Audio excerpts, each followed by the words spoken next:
सर्वदृष्टिप्रहाणाय यः सद्धर्मम् अदेशयत् अनुकम्पाम् उपादाय तं नमस्यामि गौतमम्। अनिरोधम् अनुत्पादम् अनुच्छेदम् अशाश्वतम् अनेकार्थम् अनानार्थम् अनागमम् अनिर्गमम् यः प्रतीत्य समुत्पादम् प्रपञ्चोपशमम् शिवम् देशयामास सम्बुद्धस्तं वन्दे वदताम्बरम्। या सर्वज्ञतया नेतु क्षमं शान्ते श्रीहस्रावकान् या मार्गज्ञतया जगद्धिकृता लोकार्थ सम्पादिका। सर्वाकारमिदं वदन्ति मुनयः विश्वं जया संगता तस्यै श्रावकबोधिसत्त्वगणिनो बुद्धस्य मात्रे नमः बुद्धस्य मात्रे नमः बुद्धस्य मात्रे नमः। इस मंच के पुरोधा और देश में संस्कृत के जितने भी मंच हैं उन सब के पुरोधा और बाहर भी, जैसा कि हमारे वक्ता विश्व विस्तृत विशेषण का प्रयोग किए श्रद्धेय आचार्य अभिराज राजेंद्र मिश्र जी, पूर्व कुलपति संपूर्णानंद संस्कृत विश्वविद्यालय, इस कार्यक्रम की अध्यक्षता कर रहे, अध्यक्षता तो शायद मैं ही कर रहा हूं, लेकिन इस पूरे कार्यक्रम की जो अध्यक्षता कर रहे हैं हमारे प्राचार्य जी प्रोफेसर सोमेश कुमार मिश्रा जी, हमारे सामने बैठे हमारे मित्रगण, कलकत्ता विश्वविद्यालय की बौद्ध विद्या की अध्यक्षा प्रोफेसर ऐश्वर्या जी, हमारे इस परिसर के सीताराम वैदिक आदर्श संस्कृत महाविद्यालय परिसर के मित्रगण, आचार्यगण, क्रमशः वरिष्ठतम आचार्य वो श्यामापद कर जी, नैयायिक, बंगाल के प्रसिद्ध नैयायिक, और हमारे बड़े भाई और आदरणीय अपरा चक्रवर्ती जी, इतिहास की विदुषी, हमारे मित्र स्वदेश रंजन घोषाल जी, धर्मशास्त्री, और हमारे अनुजवर्य डॉक्टर शशिभूषण मिश्रा जी और सुधाकर मिश्रा जी, दोनों मिश्रों संस्कृत में कहेंगे, व्याकरण के इकट्ठे हैं। आगे वेदांत के यहाँ के विभागाध्यक्ष डॉक्टर राजेश्वर द्विवेदी जी, दो वियतनाम की अध्येत्रियां जिनको मैं नामना नहीं जानता, हमारे हैं खियो नहीं, दोनों का हो गया। अच्छा तू नहीं अच्छा ठीक है। हम लोगों का वो बौद्ध परंपरा में नहीं वाला सिद्धांत ही है पूरा। और सोशल मीडिया, अच्छा हमारे स्टेट बैंक के मैनेजर अनिंद्य गांगुली जी, जो सुन रहे हैं मेरी आवाज को, हमारे मित्रगण, शायद सरस्वती मुत्सुद्दी जी भी सुन रही हैं, कलकत्ता विश्वविद्यालय से जुड़ी हुई दिख रही हैं इसमें, और तो मैं पहचान नहीं पा रहा हूँ। अच्छा, और इस महाविद्यालय के चेयरपर्सन, त्रिपुरा विश्वविद्यालय के संस्कृत के विभागाध्यक्ष चर और प्रसिद्ध संस्कृत विद्वान प्रोफेसर सीतानाथ डे सर, अखिलेश्वर मिश्र जी, और चेन्नई से हमारे मित्र छोटे भाई अखिलेश्वर मिश्र जी, महिलापुर आदर्श संस्कृत महाविद्यालय से, और अन्य मित्रगण जो जुड़े हैं देश और विदेश से, नामना मैं नहीं कह सकता। मेरा जो विषय मुझे दिया गया है, एक्चुअली मैं फ्रीली बोलने के लिए सोचता था, लेकिन बताया गया कि मुझे पंचवटी पर बोलना है। मैं जीवन भर बौद्ध धारा में रहा हूं, और पंचवटी को हम लोग जिस अर्थ में जानते हैं वो पूरी तरह से अबौद्ध तो नहीं कह सकते, लेकिन पूरी तरह से बौद्ध भी नहीं कह सकते। परंपरा का है, हमारी भारतीय परंपरा का एक महत्वपूर्ण अध्याय है रामायण, महर्षि वाल्मीकि कृत, और उसमें अवध के राजवंश का वर्णन है। उसमें भी मर्यादा पुरुषोत्तम भगवान श्री राम की कथा है, उसमें वो जो पंचवटी है उसका बहुत महत्व है। कहा जाता है कि भगवान राम वहाँ 11 साल 11 महीना और 11 दिन व्यतीत किए थे, ऐसा आकलन करने वाले लोग मानते हैं। उनके साथ उनके भाई लक्ष्मण जी और सीता जी भी थे। सारी घटनाओं की जड़ है पंचवटी। सारी घटनाओं की जड़ यानी वहीं से शूर्पणखा की नाक कटी, खरदूषण का युद्ध हुआ, फिर पूरा लंका कांड हुआ। तो लंका कांड की हेतु है वही पवित्र भूमि। कहा जाता है कि गोदावरी के दक्षिणी तट पर 5 वट वृक्षों के मध्य बने स्थल विशेष की संज्ञा पंचवटी है। आजकल जिसको नासिक कहते हैं, नासिका जो है शूर्पणखा की नाक से वहां का नाम नासिका है, नासिक है। आजकल जिसको कहते हैं वही पंचवटी है, जो महाराष्ट्र में अभी पड़ेगा संभवतः। महर्षि अगस्त्य को कहा जाता, कैसे वो बना, पंचवटी कैसे बनी, उसकी थोड़ी पौराणिक बातों पर चर्चा कर लेते हैं। महर्षि अगस्त्य को 5 गंधर्व युवकों ने घेर लिया वहां उसी स्थल विशेष पर, और महर्षि को वो आगे बढ़ने न दें, कहे नहीं आप ऐसे रहिए, न हिलिए न डुलिए, न आगे बढ़िए न पीछे जाइए, कुछ नहीं। बड़ा परेशान किया, बहुत समझाए मत करो ऐसा, ये ठीक नहीं है, कितने देर तक बैठा रहूंगा, कहे सब हम लोग आपको हिलने ही नहीं देंगे। इतना परेशान किया कि अंत में महर्षि को क्रोध आ गया। तो उन्होंने क्रोध में ही कह दिया कि तुम लोग बट के वृक्ष की तरह जो जहां हो वहीं पर खड़े रहो, वहीं रह ही जाओ। और वो 5 बट वृक्ष बन करके वहीं खड़े रह गए, और वहीं से पंचवटी शब्द का तात्पर्य निकलता है। जब वो खड़े होने लगे तो उससे पहले उन लोगों ने, जैसी कि प्रथा है, जब वो श्राप दे लिए तो उनका क्रोध थोड़ा हल्का पड़ा, ये सब प्रार्थना करने लगे कि हम लोग आखिर कब तक ऐसे ही रहेंगे बट बन करके। तो कहे कि जब राम आएंगे तभी तुम लोगों का उद्धार होगा, तब तक रामावतार की प्रतीक्षा करो। जब वे आएंगे तो यहाँ आएंगे अपने भाई और पत्नी के साथ, और फिर उसके बाद तुम लोग मुक्त हो जाओगे, जब वो यहाँ शुरू कर देंगे रहना। तो उनकी ये जो उनका जो आदेश था, उनका जो श्राप था, उसको इन लोगों ने शिरोधार्य किया और वो लोग वहीं पर रहने लगे। कहा जाता है कि महर्षि अगस्त्य ने ही उनको परामर्श दिया। जब वो पूछे कि मैं कहाँ जाऊं, तो पहले तो उनको चिंता हुई कि लो हमसे काहे पूछ रहे हैं, ये तो तीनों जगत के, तीनों लोग के स्वामी हैं। लेकिन फिर कोई लीला होगी, पहले इन्होंने वंदना वगैरह किया, उसके बाद जब ये फिर प्रार्थना करने लगे तो उन्होंने कहा कि आप दंडकारण्य में ही आगे जाइए, और वहां पर बहुत सारे असुर हैं, उन सबसे पृथ्वी को मुक्त कीजिए।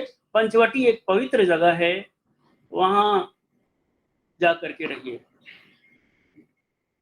और कहा जाता है कि जब भगवान श्री राम वहां पहुंचे लक्ष्मण के साथ और सीता जी के साथ, तो वो जगह उनको बहुत अच्छी लगी। वहां पर एक सीधा सपाट वृक्ष था बट का ही, और राम को लगा कि ये बहुत सुंदर हो सकता है पर्णकुटी बनाने के लिए, बस उन्होंने उसको काट दिया। काटते ही ये 5 वट वृक्ष अपने स्थान से लुप्त हो गए, और वहां पर एक अस्थिपंजर था जो शूर्पणखा के पुत्र का था, जिसका नाम शंभु कुमार था।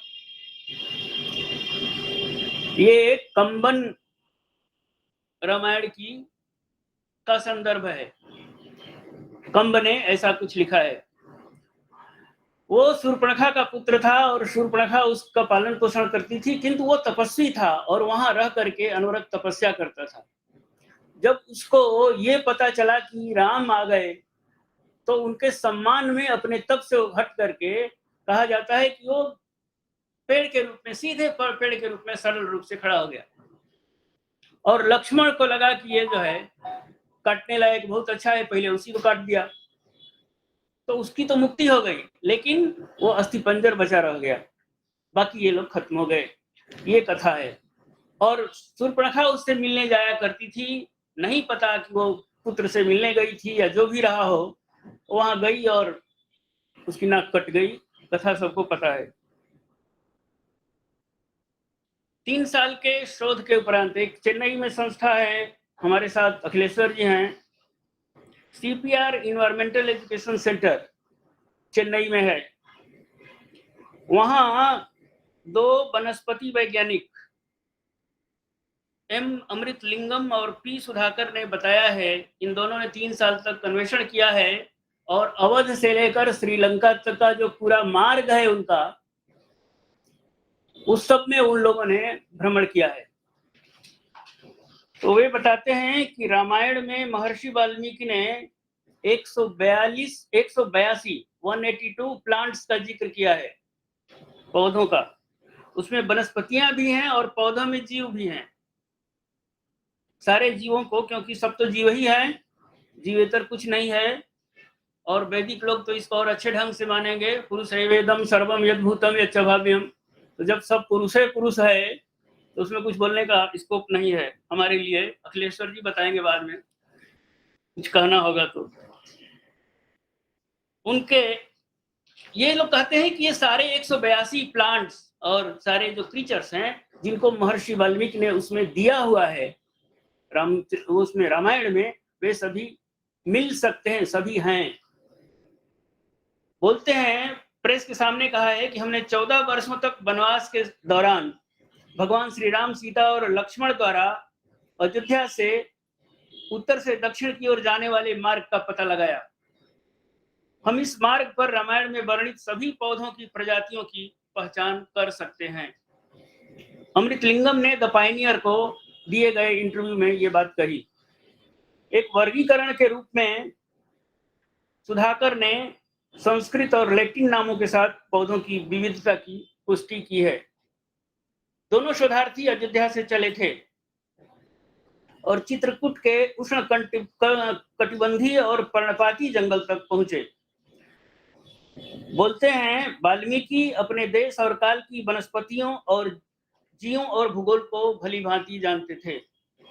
हमने पाया, ये सुधाकर का इंटरव्यू है, हमने पाया कि एक ही वनस्पतियों और जीवों का वहां अस्तित्व था, जैसा कि उन्हीं वनस्पतियों और जीवों का अस्तित्व था जैसा कि महाकाव्य में वर्णन है। CPR पर्यावरणीय शिक्षा केंद्र चेन्नई की निदेशिका नंदिता कृष्णा ने बताया, जिन्होंने परियोजना की देखभाल की है, कि उनके मार्ग की सभी साइटें अभी भी पहचानी जा सकती हैं और उनकी परंपराएं जारी हैं। किसी भी व्यक्ति के लिए केवल अपनी कल्पना से बाहर कुछ लिखना और अधिक विश्वसनीयता के लिए स्थानीय लोक कथाओं में फिट करना संभव नहीं है। ये महर्षि वाल्मीकि के लिए कह रही हैं कि केवल कथाएं सुन करके उन्होंने लिख दिया हो, ऐसा नहीं है। वाल्मीकि ने पौधों की प्रजातियों, फूलों और वन्य पशुओं को निर्दिष्ट करते हुए कहीं भी नहीं मिटाया है, उनके अस्तित्व को उस ग्रंथ में जगह दिया है। सुधाकर ने बताया कि रामायण में राम, सीता और लक्ष्मण को दंडकारण्य के जंगलों में प्रवेश करते समय सतर्क रहने की चेतावनी दी गई थी। महर्षि अगस्त्य ने उनको परामर्श दिया था, तो ये भी जरूर बताया कि उसके क्या क्या अच्छे और बुरे पक्ष हैं, क्योंकि वो बताने की मुद्रा में जब रहे होंगे तो जरूर, चाहे ईश्वर हो, चाहे मनुष्य, देव, गंधर्व, कोई भी, बताने की मुद्रा में सारी बातें बतानी पड़ती हैं। इस जंगल में शेर और बाघ थे, यद्यपि वे अब नहीं हैं। सहस्त्राब्दियों से शिकारियों के कारण मारे जा चुके हैं। लेकिन प्रसिद्ध भीम बेटका की चट्टानों में,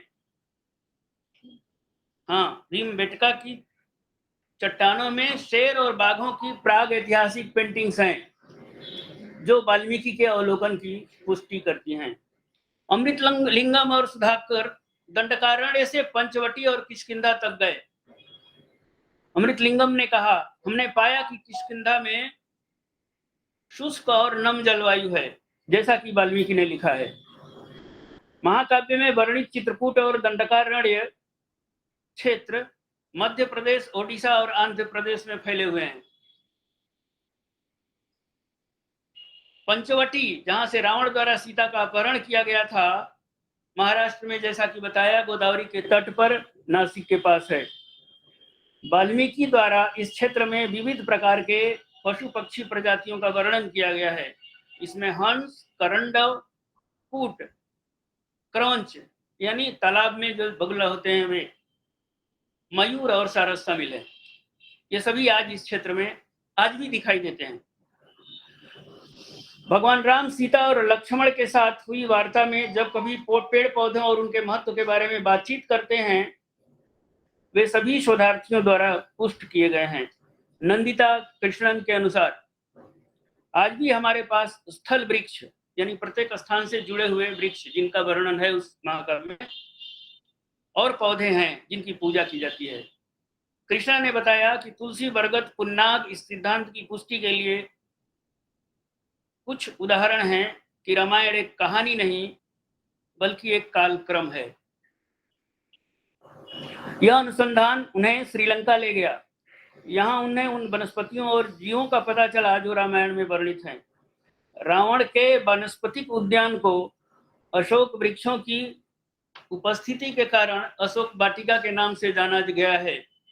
अमृतलिंगम ने बताया कि सदाबहार अशोक वाटिका को एक ऐसे बगीचे के रूप में वर्णित किया जा सकता है जहां प्रकृति को उनकी महिमा के रूप में चित्रित किया गया है।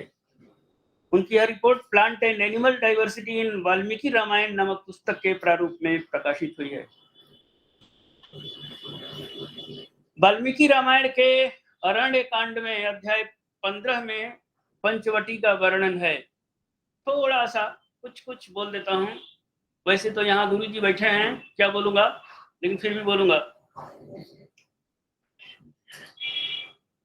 अयम पंचवटी देशः सौम्य पुष्पित काननः यथाख्यातम अगस्त्येन मुनिना भावितात्मना। ये श्री राम खुद कहते हैं कि जहाँ महर्षि अगस्त्य ने कहा वही जगह है ये पंचवटी जहाँ हम पहुंचे हैं। इयम गोदावरी रम्या पुष्पितैर तरुभिर्वृता हंस कारंड रवा किरणा चक्रवाकोपशोभिता। जो पक्षियों का भी जिक्र किया है उसका इन्होंने वर्णन किया कि यही पर गोदावरी है, बह रही है, सुशोभित है और ये सारे चक्रवाक आदि से सुशोभित है।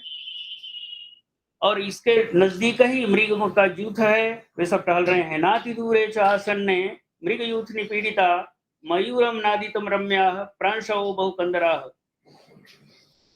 इसके नजदीक ही बहुत सारी कंदराएं हैं, गुफाएं हैं, आज भी है। वहां पर एक सीता गुफा भी है, अभी भी है। दृश्यन्ते गिरेह सौम्या, वहां जो दृश्य जो दिखाई देते हैं गिरी, जो पहाड़, वे सब बहुत सौम्य हैं, क्रांतिकारी नहीं है। फुल्लई है तरुभिर्वृता सौवर्ण राजत ताम्रैः देशे देशे तथा शुभैः गवक्षिता इव भांति गजाः परम भक्ति भी। यहाँ पर हाथी लोग भी बहुत भक्ति भाव से टहलते हैं। ऐसा अरण्य कांड में 4-5 श्लोक मैंने उद्धृत किए। और महाकवि कालिदास ने अपने रघुवंश में कई स्थानों पर पंचवटी का जिक्र किया है।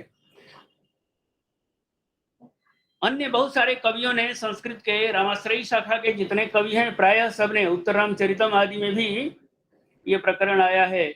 मैं सीधे तुलसी बाबा पर पहुंचता हूँ। रामचरितमानस में वो कहते हैं, हे प्रभु परम मनोहर ठाऊं, ये अगस्त्य ऋषि कहते हैं उनसे, राम से, पावन पंचवटी तेहि नाऊं दंडक बन पुनीत प्रभु करहूं उग्र शाप मुनिवर के हरहु चले राम मुनि आयुष पाई।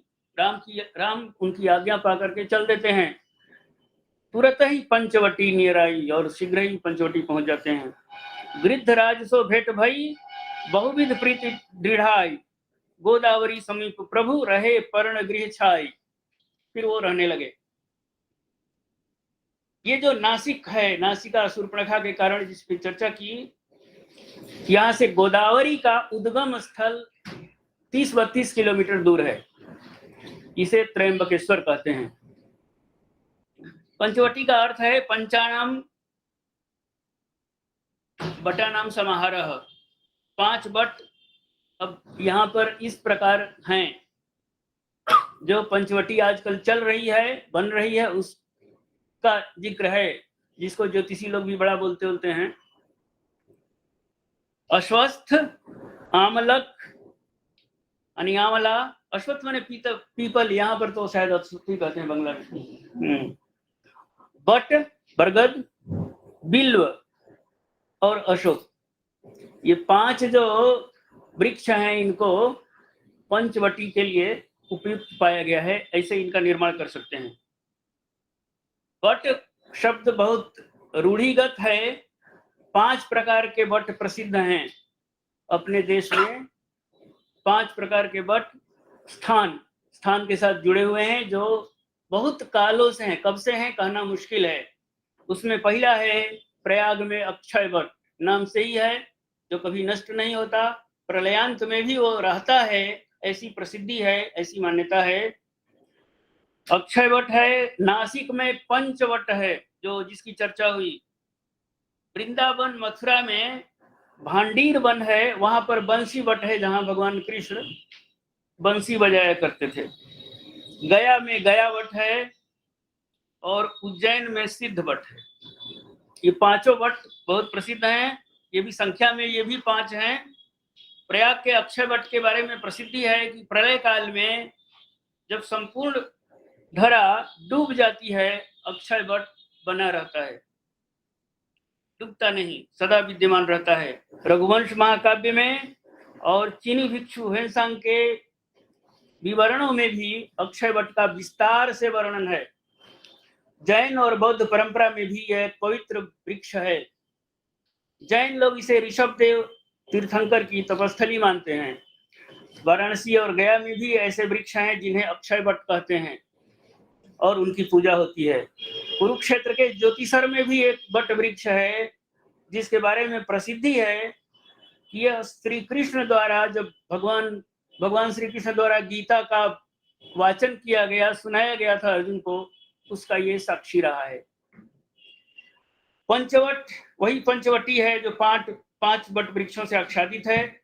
स्कंद पुराण के हेमाद्री व्रत खंड के अनुसार ये 5 वट इस प्रकार हैं, जिनका मैंने नाम लिया। अश्वत्थ यानी पीपल, बेल, बट, धात्री यानी आंवला और अशोक। वर्तमान समय में पंचवटी, जहां से सीता का अपहरण किया गया था, वह सीता गुफा 5 बरगद के पेड़ों के समीप है। वहां पर 5 बरगद के पेड़ अभी भी हैं। यह नासिक का एक प्रमुख आकर्षण का केंद्र है। इस गुफा में प्रवेश के लिए बहुत सकरी गलियों से होकर के गुजरना पड़ता है। गुफा में नीचे बंसी वट के बारे में चर्चा की। ब्रजमंडल के 12 वनों में एक है भांडीर वन, उसी में अवस्थित है यह बंसी वट, जहां भगवान श्री कृष्ण रास लीला किया करते थे। यह जमुना के तट पर है। वेणुवादन उनका प्रसिद्ध है। दावानल का पान उन्होंने किया। प्रलंबासुर का वहां वध हुआ है और नित्य रास का यह साक्षी है। बंसी वट नाम इसलिए पड़ा कि वहीं पर बंसी बजाते थे भगवान श्री कृष्ण। उसकी ऊंची शाखा पर बैठकर बंसी से ही गायों का नाम लेकर बजाते थे, ताकि गायें इकट्ठी हो जाएं। ये न शिकायत मिले कि ये गाय हेरवा करके चला आया, मैंने भूल गई और घर पहुंच गए, तो उनको लेकर के बुलाते थे और प्यार से उन्हें घर ले जाते थे। कहा जाता है कि आज भी उसकी तनों से कान लगाकर सुनने पर ढोल, मृदंग और राधे राधे जैसी आवाजें कुछ लोगों को सुनाई पड़ती हैं। गया वट है। उज्जैन के सिद्ध वट के बाद गया वट में पितरों के पिंडदान की विधि है। गया वट में श्राद्ध, तर्पण और पिंडदान के लिए लोग जाते हैं। वहाँ एक विशाल वट वृक्ष है। यह वट वृक्ष बोधगया मुख्य मार्ग पर माधनपुर से थोड़ी दूर चारदीवारी से घिरे विस्तृत आंगन के मध्य अवस्थित है। किंवदंती है कि जब भगवान श्री राम, लक्ष्मण और सीता महाराज दशरथ के श्राद्ध के लिए वहां गए थे, तो सीता को फल्गु नदी के तट पर वट वृक्ष के निकट छोड़कर दोनों भाई सामान लेने चले गए। उन्होंने इसी बीच महाराज दशरथ वहां प्रकट हो गए, जिनका शरीर छूट चुका था। उन्होंने पुत्रवधू सीता को पिंडदान करने का आदेश दिया। सीता ने फल्गु नदी, गाय, वट वृक्ष और केतकी के फूल को साक्षी मानकर, और जो ब्राह्मण देवता पंडा जो करा रहे थे, इन पांचों को साक्षी मान लिया और उन्होंने पिंडदान कर दिया। जब दोनों भाई लौटे तो बात पता चली कि उनकी अनुपस्थिति में ही पिंडदान हो गया है। उन्होंने सबकी राय ली, सबसे साक्षी मांगी कि क्या सचमुच ऐसा हुआ। ब्राह्मण देवता पहले मना कर गए, गौ माता भी साक्ष्य देने से, क्योंकि भयभीत थे, राजकोप से डरते थे, या जो भी कारण रहा हो, सबने मना किया। फल्गु नदी ने भी मना कर दिया कि मैं नहीं जानती कि कब इन्होंने श्राद्ध किया। केतकी के फूल ने पहले ही मना कर दिया, लेकिन वह जो वट वृक्ष है उसने कहा, हाँ मैं साक्षी देता हूं कि इन्होंने किया। अब जब उन्होंने साक्षी दिया तो राम लक्ष्मण दोनों मान गए कि ये गलत तो नहीं बोलेंगे, और सीता माता क्रोधित हो गई। इन पांचों में से 4 को क्रोध से श्राप दिया कि फल्गु बिना पानी की नदी रहेगी, ब्राह्मण सदा दरिद्र ही रहेगा अपने आदतों से, और केतकी का पुष्प जो है कभी चढ़ाने लायक नहीं होगा, किसी देवता को, कोई देवता उसको स्वीकार नहीं करेगा, और इसी तरह अन्य को भी। कौन बच गया? जो बच गया हो उसको भी उन्होंने कुछ श्राप ही दे दिया, केवल वही वट बच गया। अब सिद्ध वट पर चर्चा करते हैं, जहां से पिंडदान करने के बाद फिर वहां जाने की विधि है। उज्जैन के पास भैरवगढ़ के पूर्व में शिप्रा नदी के तट पर प्राचीन सिद्ध वट है। पार्वती के द्वारा लगाए गए इस वट की शिव के रूप में पूजा होती है। यहीं पर शिवपुत्र कार्तिकेय ने तारकासुर का वध किया था। यहाँ नाग बलि, नारायण बलि आदि किए जाने का विशेष अर्थ है। संपत्ति, संतति और सद्गति, इन तीनों के लिए यह स्थान महत्वपूर्ण है। संपत्ति के लिए लोग वृक्ष के ऊपर रक्षा सूत्र बांधते हैं। पुत्र प्राप्ति के लिए उल्टा सतिया यानी स्वस्तिक का जो चिन्ह है उल्टा बनाते हैं, और सद्गति पितरों के लिए तो अनुष्ठान करना ही पड़ता है। अब थोड़ा सा चर्चा कर लेते हैं कि ये कैसे बनती है पंचवटी। 2 प्रकार की पंचवटी है, एक सामान्य और एक बृहद। स्कंद पुराण के हेमव्रत खंड में इसके निर्माण की विधि वर्णित है। हेम व्रत नहीं, हिमाद्री व्रत है, हेमाद्री व्रत। 5 प्रकार के जिन वृक्षों की चर्चा है उनके बारे में आयुर्वेद ग्रंथों में बहुत कहा गया है, तो यहाँ हम आयुर्वेद वाली चर्चा नहीं करने जा रहे। देखना यह होता है कि कोई एक समतल जगह ढूंढें और उसके मध्य में यानी केंद्र से चारों दिशाओं में 20-20 हाथ। पहले का तो हाथ ही प्रसिद्ध है। मंडप होता है तो कन्या के हाथ से ही नाप करके पंडित लोग मंडप बना देते हैं विवाह शादी में, तो वो हस्त प्रमाण है, जो यजमान होगा उसका हाथ होगा। यहाँ पर आधुनिक लोगों ने मीटर में कन्वर्ट कर दिया है, तो जो भी जिसको मानना हो, उसके मध्य में यानी केंद्र से चारों दिशाओं में 20-20 हाथ पर चिन्ह बनाए और उसमें गड्ढे बना दे। मध्य में भी एक 10 हाथ का चिन्ह बना दे। माना यह जाता है कि जब 5 साल बाद जो वृक्ष लगा दिए जाते हैं, पांचों वृक्ष, तो 5 साल बाद वहां पर केंद्र में एक वेदिका का निर्माण करना चाहिए और उसके चारों तरफ उतरने का यानी द्वार होना चाहिए। ये यहाँ दक्षिणेश्वर में पंचवटी है, जहाँ रामकृष्ण परमहंस जी साधना करते थे, वहां पर ये अभी भी विद्यमान है। तो केंद्र से 20 हाथ की त्रिज्या एक बना लेनी चाहिए या एक भावना करनी चाहिए। त्रिज्या के चारों तरफ और मध्य में चिन्ह लगाकर पूर्व और दक्षिण दिशा के समकोण पर भी चिन्ह लगा देना चाहिए और गड्ढे खोद देना चाहिए। पूर्व में पीपल, दक्षिण में आंवला, उत्तर में बेल, पश्चिम में बट और दोनों के कोण में अशोक की स्थापना करनी चाहिए। 5 वर्ष बाद केंद्र में 4 हाथ वर्गाकार या 2 मीटर लंबी चौड़ी वेदिका का निर्माण करना चाहिए। समतल वेदिका हो और चारों दिशाओं से चारों ओर मुख हो, द्वार हो। बृहद पंचवटी थोड़ा लंबी चौड़ी है, उसके लिए अधिक स्थान अपेक्षित है। यह गोलाकार होती है। छोटी वाली जो है वो चौड़ी, वो वर्गाकार होगी और ये गोलाकार होगी, अंतर है। निर्माण पूर्ववत होगा पर प्रक्रिया को ठीक से समझ लेना चाहिए।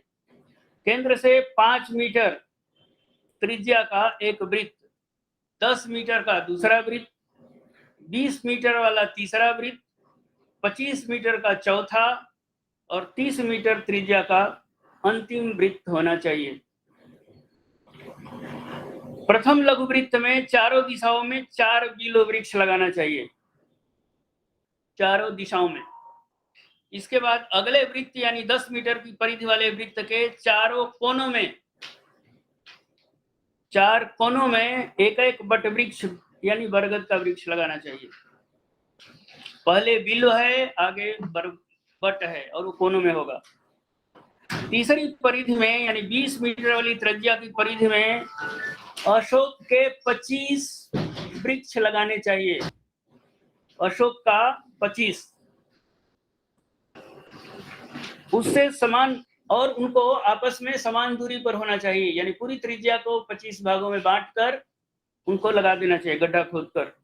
चौथी त्रिज्या की परिधि 25 मीटर वाली होती है, उसमें दक्षिण दिशा में 5-5 मीटर की दूरी पर 5 मीटर इधर और 5 मीटर इधर 2 आंवले का वृक्ष लगा देना चाहिए दक्षिण दिशा में। यानी धातुमूल के मध्य में 10 मीटर होना चाहिए, 10 मीटर का अंतराल।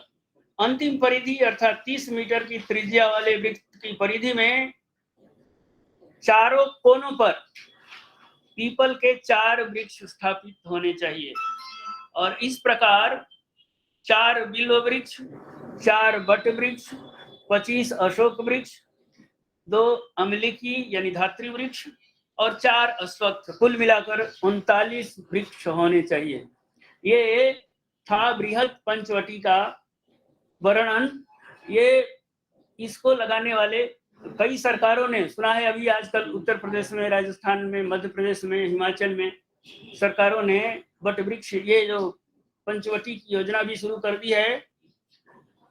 ये माना जाता है CDRI अब लखनऊ या दिल्ली जो भी हो, वहां के वैज्ञानिकों का एक रिसर्च टीम ने इस पंचवटी पर कुछ प्रयोग किए और उन्होंने ये बताया है, मैं उस संदर्भ को ढूंढ रहा था, आते समय नहीं मिला, त्रिपुरा में ही रह गया। उसमें वो बताते हैं कि जैसा कि सर ने अभी थोड़ी देर पहले बताया था कि 1500 गैलन ऑक्सीजन वो देता है एक दिन में।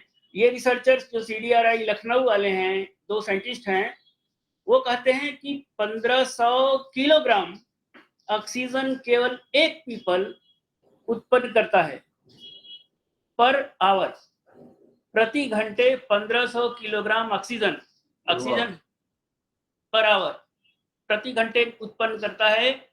इसलिए पीपल बहुत महत्वपूर्ण है, चाहे छोटी पंचवटी हो चाहे बड़ी वाली हो, उसके हिसाब से। और बाकी सारी जो बिल्व के बारे में कहा कि इसकी जितने रेशे हैं, जितनी नलियां हैं उसकी, चाहे पत्तियों की हो या फिर वृक्ष का जो फल है उसकी, या जो तना है उसकी, इन सब में असीमित ऊर्जा होती है और इससे होकर हवाएं जब गुजरती हैं तो वातावरण सुरभित हो उठता है।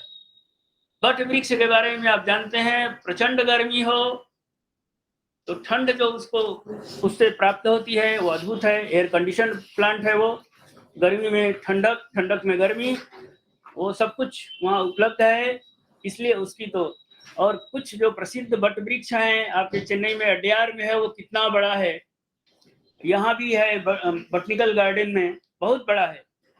और बट वृक्ष जहाँ भी है वहाँ तो यह हाल है कि उसका मूल कहाँ है नहीं पता चलता, बहुत लंबा है। और श्री अरविंदो का जो आश्रम है पांडिचेरी में, वहां भी कितना बड़ा बट वृक्ष होता चला जा रहा है, वो बढ़ता ही जा रहा है और बहुत सुंदर है। तो बट की महिमा निराली है। धात्री को तो, आंवले को, उस पर तो कुछ कहना ही कोई मतलब नहीं, पूर्ण भोजन मानते हैं। आंवले को भी और बट को भी पूर्ण भोजन कहा है। और जो बच गया उसको कहते हैं वो घर है, पूर्ण घर। मैंने कहीं इकट्ठा किया था उससे जुड़े हुए कुछ संदर्भ।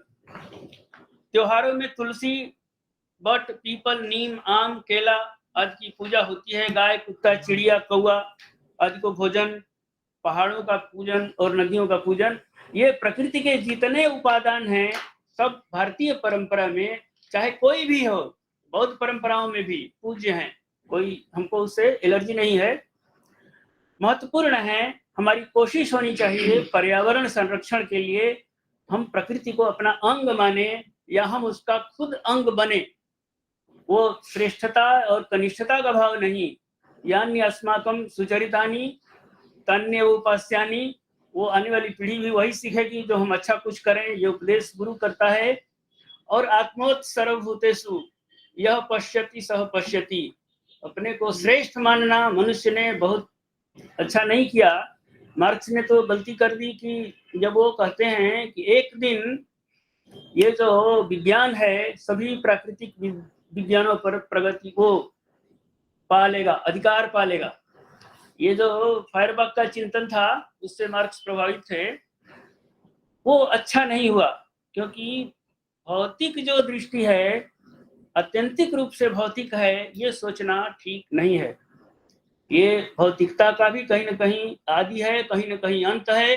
जो आदि है वह भौतिक नहीं है, जहाँ अंत होगा वो भी भौतिक नहीं है, ये मानना चाहिए। और इसके मध्य में जो है वो भी कितना भौतिक और अभौतिक है। जब फिजिसिस्ट कहते हैं कि ये जो इलेक्ट्रॉन है उसमें दोनों हैं, जड़ता भी है, चैतन्य भी है, वो कब वेव है कब पार्टिकल है कहना बड़ा मुश्किल है, लेकिन मूवमेंट तो वहाँ है। तो जो जड़ है वहाँ गति कहाँ से है, और गतिमान जो है उसको जड़ कैसे कहेंगे। तो आत्यंतिक रूप से गति का भी वही हाल है। हमारे यहाँ नागार्जुन ने कह दिया, उसका भी खंडन कर दिया कि गति होगी नहीं करेगी, न तो गति होगी न अगति होगी। इन दोनों के बीच को जो जानता है वही जानता है। सम्यक दृष्टि को जो समझता है किसी आग्रह में नहीं होता, न गति है न अगति है, किंतु हमें उस सम्यक दृष्टि का अनुशीलन करना चाहिए और वातावरण को बचाना चाहिए, नहीं तो अपने को हम नहीं बचा पाएंगे, चाहे वो व्यक्ति के रूप में, परिवार के रूप में, समाज के रूप में, देश और दुनिया के रूप में, जैसा भी हो। धन्यवाद। चमत्कार चमत्कार चमत्कार। एक करेक्शन चौबे जी, वो जो आप बोला ना कि बंगाल में पीपल का अशद कहता है, ऐसा नहीं, बंगाल में पीपल का पीपल ही कहता है, अशद अलग से है। अलग अस्वस्थ क्या है वो बट है, बट को नहीं बोलता, অসত্য দো है, गया असत्य और असत्य दो नहीं समस्या पकड़ दी। धर्मशास्त्रियों से पूछिए तो और समस्या, तीसरी न्यायिक से पूछिए। आप देखिए पूजा की विधान, तांत्रिक पूजा और पौराणिक पूजा। तांत्रिक पूजा का पंचपुष्प नहीं, ये पुलुक भट्ट को ये उद्धृत कर रहे हैं। पूजा द्विविधा, श्रुति द्विविधा, लौकिकी तंत्र की उसको मनुस्मृति अशोक पीपल है, बट तो क्या बट है ना जी शीतस्वस्थ लक्षण पूरा पंचमल ठीक है नेक्स्ट सेशन चालू करते हैं। ये डॉक्टर साहब बड़ा हम लोगों के लिए ज्ञानवर्धक था। एकदम परिश्रम हम में से कोई एक करता है, लाभ सबका हो जाता है। तो हमारी कोई टिप्पणी नहीं है आप पे, लेकिन एक छोटा सा उसमें इंफॉर्मेशन आप सबके लिए बता रहा हूँ। मैं 3 साल वहां रहा बाली द्वीप में, तो वहां के गांवों में जो है मैंने वहां की वनस्पतियों को देखा। तो पीपल तो हमारा जाना पहचाना था। मैं उदयन विश्वविद्यालय में था, तो उस परिसर में भी पीपल के बहुत पेड़ थे। और हमारे यहाँ के पीपलों से प्रजाति उनकी कुछ दूसरे प्रकार की थी, और ऐसी बढ़िया वो डिजाइनें पैदा करते थे एक दूसरे को डाल पकड़ करके कि लगता था कि ये बर्तन होते बिजली में खेलते रहते। बड़े सुंदर सुंदर कैसे वो हो गया, देखने में आश्चर्य होता है कि वो किसी माली के भी प्रयत्न से उस प्रकार की डिजाइनें नहीं बन सकती, लेकिन एक दूसरे को बांधते हुए वो बढ़ते हैं धीरे धीरे। इसके बाद क्या हुआ कि मैं जब गांव में दूर दूर तक जाने लगा विभिन्न प्रयोजनों से, तो मैंने देखा कि बाली के जो हिंदू हैं वो अपना सारा कार्य एक बहुत ही पवित्र वृक्ष के नीचे करते हैं। बड़ा पर्वताकार पेड़ होता है, एकदम अपने बरगद की तरह। मैं तो यही मानता हूँ आज तक कि वो बरगद ही है, लेकिन मित्रों से मालूम हुआ कि साहब ये बिरिंगन है, बिरिंगिन, BIRINGIN, बिरिंगिन। तो कहा कि ये बिरिंगन है साहब, और ये बिरिंगन का पेड़ हमारे यहाँ बहुत धार्मिक माना जाता है। और जितने भी हमारे हिंदू संस्कार होते हैं या विवाह वगैरह सबका ये बना बनाया मंडप माना जाता है। इसी के नीचे बाजार भी लगेगी, इसी के नीचे सभाएं भी, सारा काम होता है। अच्छा, तो अच्छा था। उसकी पत्तियां मैंने देखा कि अपने बरगद से एकदम तो नहीं मिलती जुलती थी, लेकिन कुछ प्लक्ष जो है हमारा उसकी पत्तियों से मिलते जुलते उसी प्रजाति का पौधा है। आश्चर्य तब हुआ जब उन्होंने कहा कि ये साफ 2 प्रकार के होते हैं, मतलब एक नर जाति का होता है और एक मतलब स्त्री जाति का होता है। तो कहा कि ये जो इसमें जो बिरिंगिन आनक है, आनक माने लड़का, वैसे मतलब पुरुष, तो बिरिंगिन आनक जो है उसी के नीचे पूजा पाठ और ये सारे संस्कार होते हैं। लेकिन जो बिरिंगिन पेरेपुआन है, माने स्त्री जाति का है, उसको मतलब पवित्र मान करके उसको छुआ नहीं जाता है, उसको अलग रखते हैं, लेकिन उसके नीचे कोई नहीं जाता है। तो हमने कहा ये कैसे आप पहचानते हैं? कहा साहब पहचानना तो कोई छोटा सामान्य व्यक्ति भी, मतलब बिरिंगिन पेरेपुआन में एक भी जो है आपको जड़ नहीं मिलेगी, कहीं पर जटा नहीं मिलेगी नीचे लटकती हुई, पूरे पेड़ की। और जो बिरिंगिन नर जाति का है, ये बचपन से ही, अपने पैदाइश से ही वो जटाओं के साथ बढ़ता है और उसके सारे वो बर्रोह उसी तरह से लटकते रहते हैं जैसे अपने यहाँ के होते हैं। ये मैंने देखा वहां पे, बड़ा अच्छा लगा। मैंने अपने आलेखों में खूब उसका चित्रण भी किया है, और कादम्बरी को जो हमने लेख लिखे थे, कादम्बरी चित्र भी भेजे हैं। तो वहां तक मतलब इसकी हमने पूछा कि मतलब अन्य द्वीपों में, कहा साहब इंडोनेशिया में हर जगह आपको मिलेगा, इंडोनेशिया के सारे द्वीपों में, लेकिन ये बिरिंगिन के ही नाम से मिलता है। बिरिंगिन बामियान तो बोलते हैं, उससे मिलता है, कुछ कुछ है। तो प्रजातियां हैं हमारे ख्याल की। और मैं समझता हूँ कि भूमध्य रेखा के उत्तरी क्षेत्र में, ठंडे देशों में, चाइना वगैरह में पता नहीं होता कि नहीं, लेकिन हमारे ख्याल नहीं होता है। ये गर्म देशों में ही जो है इधर भारत के समानांतर जितने हैं पूरे इन्हीं में है ये बरगद। अच्छा इंफॉर्मेशन, बहुत अच्छी महसूस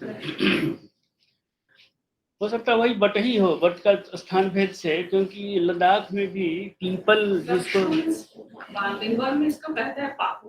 पाकड़ ना, पाकड़ पाकड़ हम लोग हिंदी में कहते हैं पाकड़, पाकड़ का भी तो बट उसी में आता है।